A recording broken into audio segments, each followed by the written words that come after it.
Unify Mobile Prepaid ni not bad juga. Boleh carry forward data. Betul tu. Unify 5G War Prepaid kita ada fungsi data tak mati. Jangan kata data je lah boleh carry forward.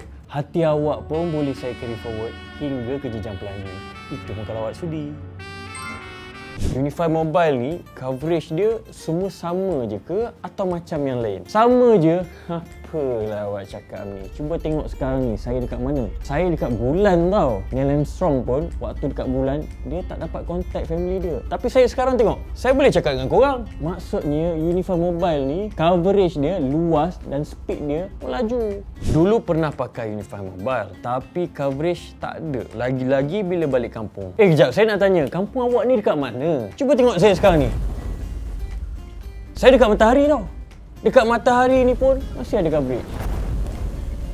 Unify Mobile ni stable ke line dia? Line Unify Mobile ni memang stable daripada dulu lagi awak. Macam saya, siasa stable dalam hati awak. Tapi itulah, awak kadang-kadang suka sangat ghosting saya. Dia message, call awak. Sedih saya tahu. Tahulah, saya sedar saya suka. Zaman WeBe dulu, Unify Mobile ni best. Tapi lepas tu, coverage tak okey. Sekarang dah elok ke? Dari dulu sampai sekarang, elok. Betul saya cakap. Macam kejadian awak, sentiasa elok di mata saya. Unify, Unify, Unify, yeah.